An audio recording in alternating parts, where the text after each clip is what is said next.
Hey all, this is 012 Boku, and... I am the very model of a modern major jackass. I have information, anime, and mineral. Yeah, he's my favorite character in Mass Effect, by the way. Yeah, well, Morden's cool. Can't go wrong, Morden Solus. But anyway, it's not Mass Effect that we're talking about. It is Fullmetal Alchemist Brotherhood. We are on the last episode of Part 1, and I know we've hinted at it, but in case you guys remember, it won't be the next thing that we review. The next thing we'll do is we're going to be doing the episodes of 24, but after the next episode of 24, we are going to be doing the first, since both Fullmetal Alchemist were released on DVD / well, actually, I'm not even going to say Blu-ray. I've not even seen a Blu-ray of these. I think, they could have done it by now, but I've only seen these on DVD as far as I know. But again, since they're both broken up in two parts, I asked Jarek like about a month ago, hey, do you want to do the first part of the original and we'll do that? I know it's going to be probably butt fucking confusing for you guys, but it's like, I'm like, why not? Why not do a close contrasting of that? And yes, you probably will notice differences right away, but there's also a lot of differences from the original to this, and a lot of similarities. But it's fun to see what they did different and what they did similarly. Or you could just say, it's Dragon Ball, it's Dragon Ball Kai. Just think of our review process as being the David Lynch method. Well, and I know, like we mentioned that a long time ago too, but that's essentially what this is that you have the original, and again, not to confuse you guys, I don't want to get on this, and I'll probably mention it when we do the original review, but the original anime was supervised by the author herself. She just wasn't done writing the manga, and other stuff has been made, movies, probably other anime and stuff have been made simultaneously while that was going on, like for instance, not to get bogged down in it again, but 2001: A Space Odyssey is a good example. Arthur C. Clarke and Stanley Kubrick worked on the movie and book simultaneously. So when the screenplay was written, Arthur C. Clarke was working on the book. When Kubrick was filming the movie, Arthur C. Clarke was still working on his book. So, and they're similar, but there's different stuff from the book to the movie, and both are still very good things. Or you could just say, the original Fullmetal Alchemist is the Umineko anime.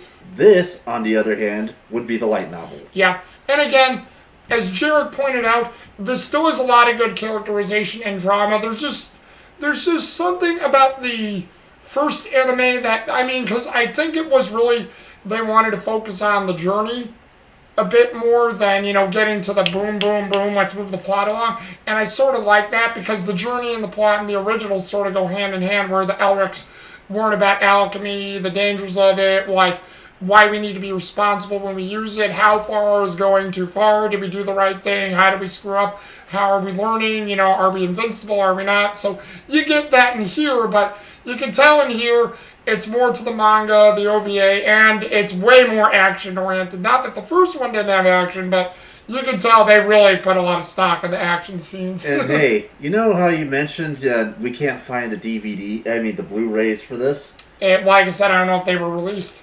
I believe they were. The funny thing about that is, I think Monica Rial and her little, her little kerfluffle with Mr. Mignana might have actually driven up the demand and price for for DVDs and Blu-rays of Full Metal. And I know she'll probably try to take credit for it, but let's be honest, we all know it's that sweet, sweet Broly they want. Well, I don't know how. Monica Rial's the main character in the show, but she's not. Well, it's like, the price of Full Metal went up after I had my proud moment of defiance. It's like, no, people went up because they wanted to support the Vic. Yeah, indeed. But, however, not getting into that can of worms, because we talked about that before in a past episode, and I think it was on one of these reviews, but anyway, we will get to it. Since we're doing the different format, I will start with Jarek. Jarek, what did you like about this episode? Oh, this is a very interesting episode for a lot of reasons. Like, number one, you can tell there's something very important about this location because Dr. Marco's notes are here. There's this big-ass Attack on Titan style wall, and yeah, we've seen a couple of, like garrison walls before, but this was something completely different. Not only that, there's also the excellent the excellent display of like both the strengths but limitations of automail in this. Like when the Elrics are on the like border right outside of Briggs itself, the guy looks at like Alphonse. He's like, "You there, young man? Is that automail?" And, "No, sir." And he's like, "Oh, good, because if it was, you'd be dead." And we also kind of see this with Winry, where Winry gets a call, informing her future. Oh, well, no, she was trying to call them, but she learns at the hotel they weren't there. Yeah, and she learns that they're headed north towards Briggs, and of course, Freddie Mercury himself, the owner of the shop, is like, "Oh, they're headed to Briggs. Well, they're gonna die." Yeah, Mr. Garfield, yeah. And it kind of displays some of the fun little customizations you get with the automail in this game. Like, we kind of got that with, what was her name again? Pinako, not Pinako, the dark-skinned girl out it's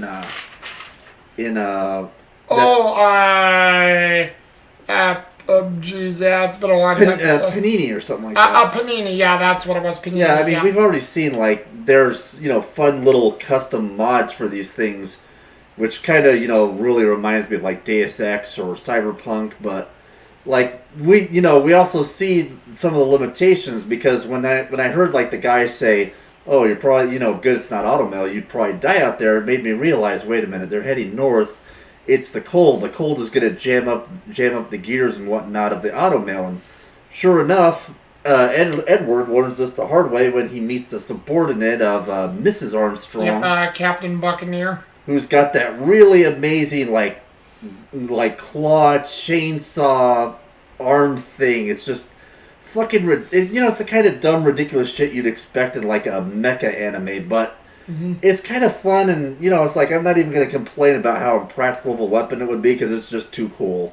I mean, he literally grabs his arm, he starts trying to like saw through it with his arm chainsaw claw thing. And aside from that, I love the interaction when they first meet Mrs. Armstrong, where it's like, "Oh yeah, the letter," and then she just rips it up as like, unlike my foolish younger brother, I don't judge or assess people simply by a letter of recommendation. And it really displays just the absolute universe of difference between him and her. Like, Louis Armstrong looks like a dragon. He is the softest little chipmunk you'll ever see. Mm-hmm. Loves people, is the sweetest asshole you'll ever... this the kindest man. He's kind of like Sir Hammerlock, It's just... looks threatening and deadly. He's the nicest person ever. His sister, on the other hand... Yeah, it's a good thing they sent her up north, man. Anywhere else, and she'd probably be massacring entire tribes of people. Well, that's probably the thing, is that, because they're all in the north, all these soldiers, the ones that we see are hardened soldiers, you have to be, because it's the north, it's cold, it's freezing up there, it's like, hey, and again, the little nod that I didn't get from the first time I watched this show with Davis was that I didn't know that Alex Louis Armstrong is the second oldest brother, so he's the younger brother of Olivier Muir Armstrong, who is the oldest child in the Armstrong family. Yeah, and I mean, we don't get much interaction with her, but this girl would probably be good friends with Apocalypse. Survival of the fittest by any means necessary. Well, now you do, because if I do recall, after this, Olivier Muir Armstrong is involved in this, I think, pretty much all the way through to the rest of the series, because her and her team, not to spoil for you guys, but again, she becomes instrumental all the way through to even the end of the show. Her and her men become very instrumental to this show. Plus, Edward has his best freak out here. Like, there's a scene where she glares at him for saying something stupid, and you see like the image of a growling bear, and Edward freaks out, and he's got like the image of a rabbit freaking out behind him, and it's just a perfect scene, and it kind of reminds me of Ski-Ray, whenever, like, the girlfriend would have the bear spirit and the landlord would have the Oni. Yeah, well, and again, I think it's because the way she's treating them is like, prisoners of war, POWs, and he, didn't like that they were invited there by their brother, and they're also looking for somebody because he wants to see if, Mei Chang has been by, and, she's not having any of it. And I even love the fact that, he's like, "Hey, don't you know who I am? I'm the Fullmetal Alchemist." And she says, "Any asshole could show up here and pretend to be someone famous. I don't judge, I tend to assess people on a much, I assess people by what they can do, who they are. If you're really the full metal, you're going to have lots of chances here to prove it to me. And this is kind of proves that she's really more of a military service person than her brother. Her brother would make a damn fine, babysitter, kindergartner, even like elementary or middle school teacher. But honestly, he kind of doesn't really fit in the military. He's way too nice. Well, I think that's because the difference between the two is Olivier Mira Armstrong is just the war-hardened veteran. Now, Alex Louis Armstrong is a war-hardened veteran himself, but as we've learned from his character, at least in Brotherhood, he's more of the I'm for the people, I'm patriotic. He's more the patriot, she's more the I'm going to win this damn fight at any cost. It's kind of funny because in a sense, her brother is the one the military needs desperately. She, on the other hand, needs to cool down, and yet you can tell she's a far better effective commander and soldier, but when it comes to being a person, that's where she struggles. Well, yeah, well, again, that's sort of what happens. The no shit's given mentality. Yeah. It's like, I don't care, I'm going to do this. And it really kind of speaks a lot to the fact that her brother is one of Roy Mustang's confidants, and she isn't. Yeah. And let's see, for me, I would have said that scene too, but the scene that stuck out for me, and I thought Jarek was going to mention this one, but I'll go ahead and mention it, the train fight scene where Kimberly finds out that, Scar's been leading him on a jolly good chase going in the wrong direction. He catches up to him using another military train, how they got the resources together, and that quickly, who knows, but it's an anime, enjoy it, I mean, you can nitpick a whole bunch of things together, but eventually, Kimberly does get caught up. I mean, you can look at it too, because, well, not Marco, it's Yoki in disguised as Marco, but, Yoki and Scar had to be hopping trains and be on foot, so that's another way they could have probably caught up, but yeah, that whole fight scene where Kimberly thinks it's Marco, it's Yoki, and then the whole reveal of when Scar comes out attack. Poor Yoki's trying to get away from all this, but Scar and Kimberly have a face-off. The nice mise-en-scène of the moonlight coming through. Both of them instantly recognize each other when they don't notice it before. And I thought the fight was a lot longer when I saw this the first time. But no, it's actually a very short but very intense fight. You just have, Scar say it's you, him go, oh, it's you, and he mocks and insults his mother, his father, especially his brother. It's funny how your brother was dying out in agony, he screamed like a girl while he was trying to save you. And I love how he notices that Scar's arm is the one that used to be on his brother. It's like, I guess he probably didn't hear too much, with him bleeding out from that missing arm of his. Yep. And, so basically, big fight, explosions, poor Yogi's getting bounced around. And then, obviously, Kimberly's no spring chicken. He's actually dodging these things pretty damn well. He's saying he's rusty and out of practice, but to dodge Scar stuff when Scar's got speed and strength in his own right, granted, Kimberly was probably doing this too because Scar was incensed and just angry knowing that he had a chance to get vengeance on the man who ruined his life, probably even his village, because I wouldn't doubt if Kimberly was the one who blew up the rest of his village when Scar goes back. And if you guys remember several episodes ago where the village was a smoldering ruin, wouldn't doubt if that was Kimberly too. But, they're fighting each other, and what I loved about it is Kimberly was dodging. He thinks that, Scar's just an animal, he's not going to hit me. He has a pipe a pull pipe or whatnot in his hand, basically jams it into his left,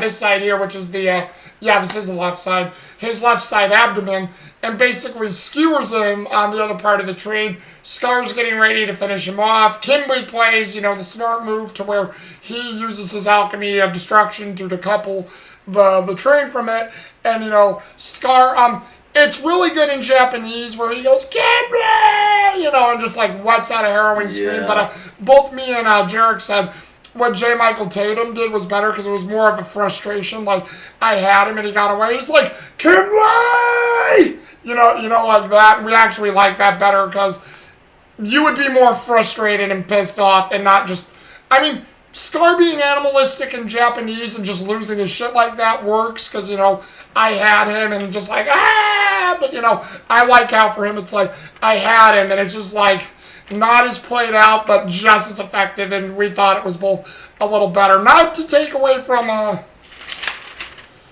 have him here, Kenta Miyake in Japanese, who again delivered that really well. That was like, holy shit. But, yeah, the frustration of J. Michael Tatum, I think that was the better call of the voice acting talent, basically. Well, and it also kind of shows Scar's continuing evolution. Like before, like I mentioned in a previous video, Scar would have previously just gone like full destruction, just destroy everything with like as much random just rage as possible. But now he's definitely strategizing more like the people he used to hate. Like, he has the pipe as a backup to skewer Kimberly so that he doesn't run away again. Mm-hmm. You can tell that he's much more reserved in terms of how he's doing things. He's actually running scenarios in his mind.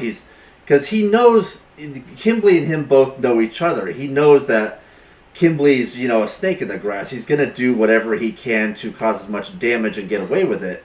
And Kimberly knows he knows this. So him, like, using that pipe as a backup plan to skewer him really shows that this is not the same Scar. Scar has really grown, and we see this with every character. And Kimberly also, we see him switching his tactics, because like he said on the Training the Fight, I've been out of the game for a while. I've gotten rusty, whereas this guy has done nothing but fight.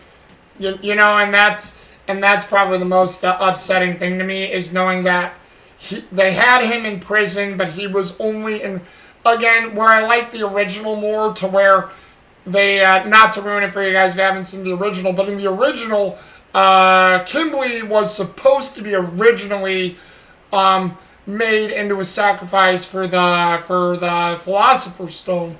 As were this one, he was just on borrow and wait from the homunculi. Like, it was a guise, his prison sentence. Probably not known to the jailers, but known to Father and all the higher-ups in the military, which, again, makes it worse, but, little hints for nowadays. But not opening that can of worms either, but... Plus, we get another really great scene, like, right after he decouples that train that shows just how dangerous Kimberly is. Like, he's skewered and he can't really get himself out, and they stop the train, even though the guys in the main car, remember being told not to, and they're like, sir, wait, let us help get that out of you. And he tells them, no, who gave you permission to stop the train? Now, he does kind of go on this spiel about, how this is where he feels the most alive, this battlefield. Those who are the closest to death know that they're being, you have to fight as hard as you can because death is always on your heels and it could always be you next. But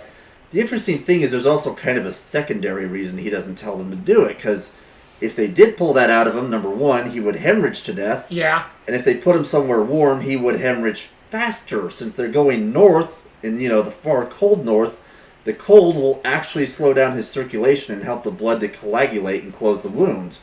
So it'll actually keep him alive longer. And I'm sure, and Kimberly doesn't say this either internally or externally, but given how smart he is and given how much of a psychopath we know he is, you have to know he knows that this is the case. It's safer for him to just stay impaled until they get to their destination. Yeah, and since it sort of went hand in hand with the scene after they found Kimberly, a little side note to it was, like he mentioned, Tim Marco and Mei Chang find the notes up north, and they're like, this is they both say, well, this is either going to have your answer to immortality, or this is going to have our answer to everything we've been looking for with this whole war. Either way, but Marco says it in a great way. Either way, this will lead to our salvation or to our damnation. So a nice little touch of, because remember, Scar's brother used both alchemy and alchemy. Can you combine the two? Can you not? We don't know yet. But hey, and that basically it's basically a breakdown of the whole episode that we just went through there essentially. And I guess we could go on to the cast. And let's see, Jarek,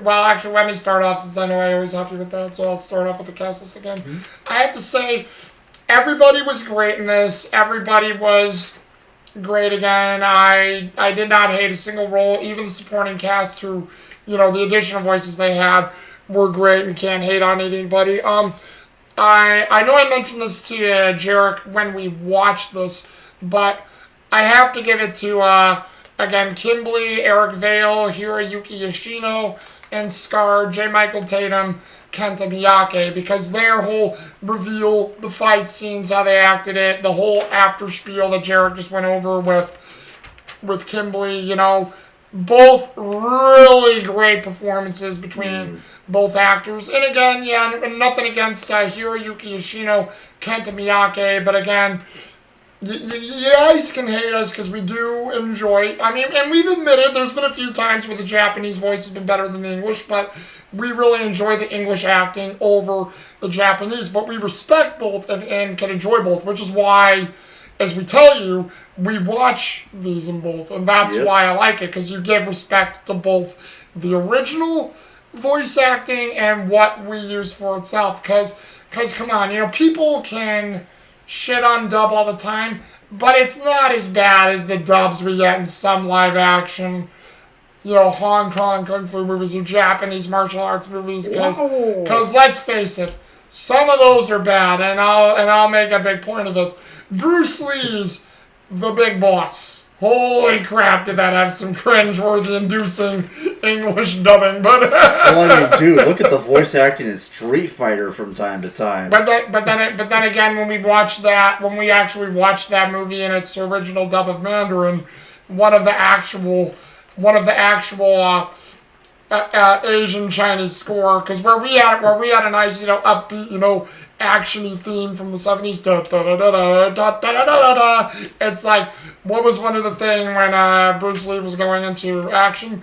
Do do do do do do do do. And I'm like, hey, what the fuck is this scene doing in an action movie? Hey, Boku. What's a bigger war crime against language?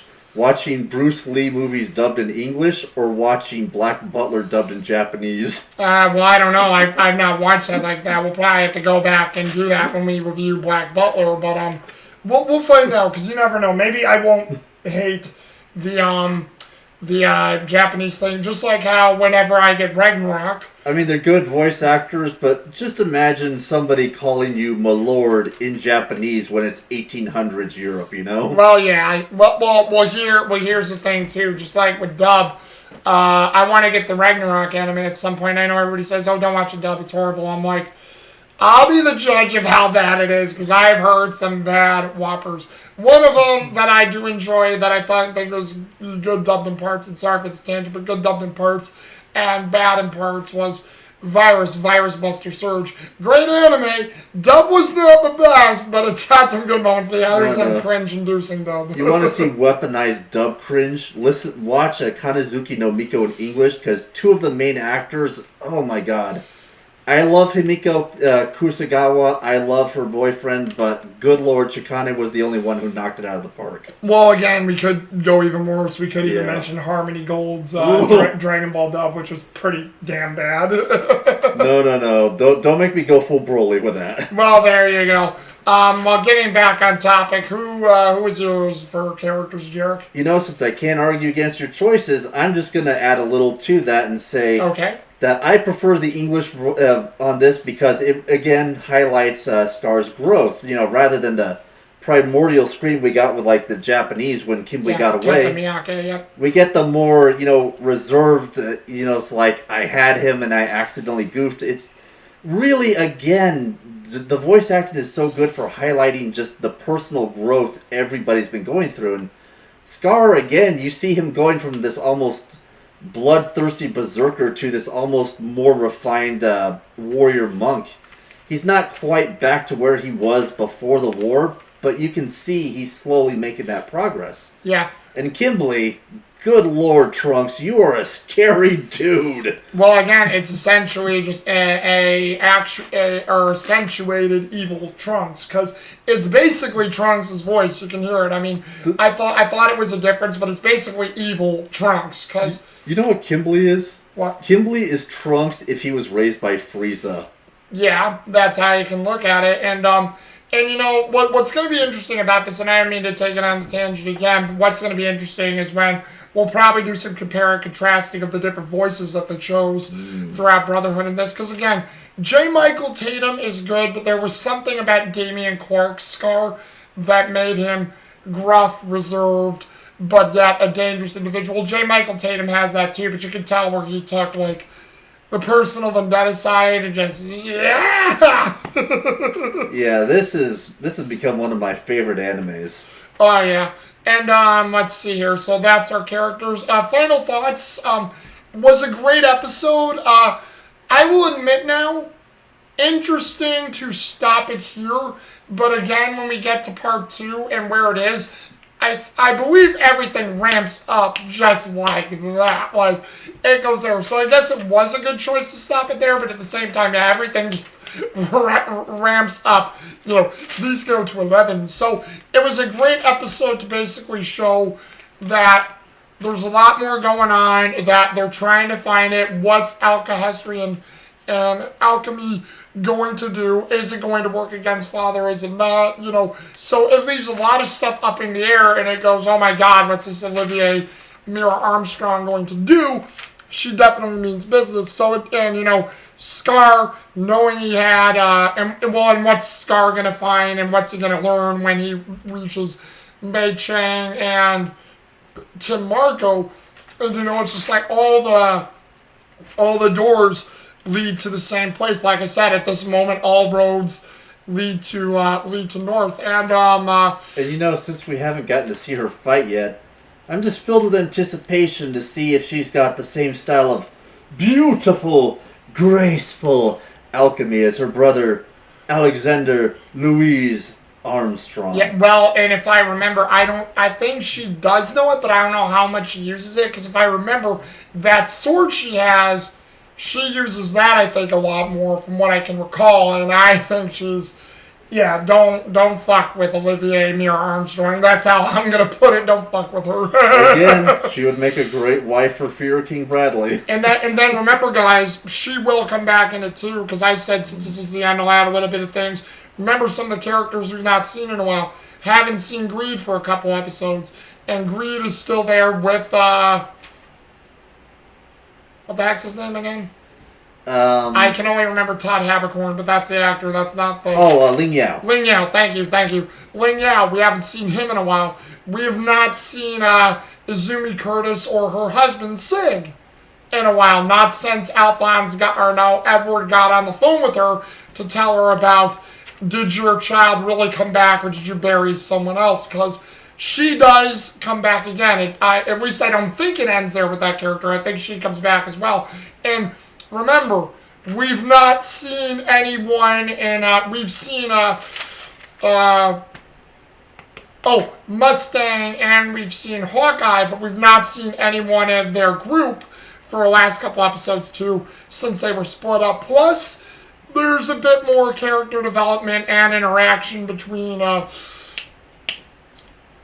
can't believe I'm blanking on the characters right now. Fear Bradley and I think a few other things. Like there's I think he has an interesting. It's really quick, but he has an interesting talk with Hawkeye and relationships and things like that. Because I know Hawkeye questions, Fear Bradley's judgment. Why do you do this if you're such a monster? Why are you doing this? And he just tells her a simple answer, and it was one that I actually liked. Again, where they're artificial humans, and they have feelings, but again, they're made to be more evil. Now, again, when we get to the original, I don't think they really show it that much in part 1, but by part 2, you're going to see where that... Well, actually, I think it shows up at the end of part 1 and continues on through part 2 in the original, but you'll see where the homunculi, which is why I like...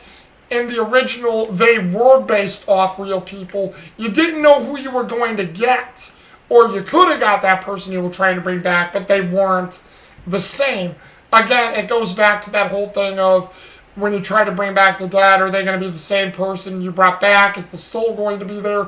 Are they going to be like a zombie? So, again, I like how, even though Hiromu Arikawa in this story didn't have that, I liked how in the original they played with the concept of that. Like, you can bring back the dead, but it's not going to be God's design or how you think it's going to be. It's going to be something You know, far worse. And there's still a price to be paid. And as much as I hate to bring up this reference, it kind of reminds me of, like, Stephen King's Pet Sematary. Well, in a way, I wouldn't doubt if they got some reference from that, because in a way, that's what it is. Because, not to ruin it or nothing, but, when Wrath comes into the original, which Wrath is almost like a young childlike. Well, yeah, basically it's a young child, like if Azumi Curtis's baby grew up to be a kid, that's who that is. That's essentially her son. And as we learn, like, Wrath has got power, but he's weak. But that's because when you bring back the dead like that, what is their sustainable life force? Like in Brotherhood, they have to eat fragments of the Philosopher's Stone. Otherwise, they'll get weak and they'll run out of power. So they have to do it. But the cost is, when you do eat the Philosopher's Stone, it awakens a bestiality in them, and they're more controllable by, again, it's not Father in the original, it's Dante, and I really think Father probably is the quintessential villain, but there was something about Dante where her being a human doing all of this hits more than, oh look, we made the devil or a creature in a jar, and this creature wants to take over God. Especially when you find out Dante's original identity. Won't spoil it, but it's good. Well, exactly like Hohenheim. And hey, their story's a little different, but it's like, whoa! Going back to Stephen King, it's like, first I played with Mace Hughes, then your family came. We had an awful good time. Now we're gonna play with you. And not to ruin that too, that'll be a thing with Mace Hughes throughout all of Part 1, and that's where his story ends, right at the end of Part 1, and to me, in the original, in Brotherhood, it still felt like it, but again, to me, it's like, Mace Hughes' spirit is felt throughout the Brotherhood, but I'm like, it's always lacking with him not being there. How they built his character up in the original, and how they handed it all the way to the end of the first part of the original show, to me, I'm like, that was done so much better, because it's like, I don't know, it feels like the relationship between him and Roy Mustang is better. It feels like the relationship between him and the Elrics is better. It feels like there was much more at stake in the original. Maybe I'm wrong. I could be wrong. It's been a while since I've seen the original, but this is why I said, why don't we do it this way? We'll see what the differences are and compare and contrast, and then we'll do the second part of Brotherhood, then we'll do the second part of the original, and we'll keep going like that. And yes, if any of you leave in the comment section, we know that we have to do Shambhala too. I forgot we'll have to do Shambhala after we finish part 2 of the original. But I know people like, oh, they only had half of the original manga. They created lemons and made lemonade. That's how I look at it, because for only having half of a manga to go on, but still being supervised by Hiromu Arikawa and sticking to the notes she gave them, they still made a goddamn good show. And you know, this is going to be one you're going to appreciate, Boku. Remember, Game of Thrones, this is how you do it. You don't have all the source material? Do what Fullmetal Alchemist did. Maybe next time, pay attention to those notes Mr. Martin left you. And again, I know I don't want to ruin it right now, but a little tidbit. What I liked about Conqueror of Shambhala, because it takes place in a past event before they go to where Alphonse and Edward are currently. I like how there's a little thing to the classic show, and they're trying to stop a person who may have had a connection to the Philosopher's Stone, but it's this guy who actually found uranium Shambhala is basically what they call the world, who found uranium in Shambhala, and, you know, the dangers of uranium. He used it on test subjects. They all died from the radiation poisoning. And as the Elrics were trying to stop them, they basically, the guy was creating a portal and transmuting all those dead bodies. He went through, I found the gate, whoop! And then, believe it or not, since in that one you can traverse parallel worlds through the gate, that's how the equation of the atomic bomb got to our world, was from that scientist. And I'm like, that's actually a pretty creepy, clever idea there. That was a good one, guys. Oh my god, the UN was correct. Anime is dangerous. Well, because if you remember, when Edward goes there, I forget who he's talking to. I don't know if it's Fritz Lang, who is the Fear of Bradley of the world over there, who's actually a good guy in the movie, believe it or not, and or if it's somebody else. But he learns that they learn how to make the equation for the atomic bomb, and that's because Edward sees a picture when he's in our world from a person, and he sees the same device that the one mad scientist in Shambhala was using, and I'm like, that's pretty damn cool. Right, guys. Sorry for the side rants there, but hey, what do you think of this episode? Do you like it? Did you like, if you want to put all together, did you like our reviews? I know we changed up the format for a while, but again, I wanted to see what would work with these, and sorry if this has been a slow read, because sometimes we were going as fast as this at times, and other times we slowed down. I'm sorry. I think we found a niche where we watch a TV show, watch a movie, but then we just keep doing anime in between, because between us both, we have a lot of anime we want to review and show you. And if we're going to do episode by episode, we have to at least keep a consistency. Otherwise, this crap is going to take forever for any show, essentially. So, just leave us a comment down below. Let us know what you think so far. And until then, this is 012 and Jerk the Jackass. And we'll see you guys later, alright? Deuces. Deuces.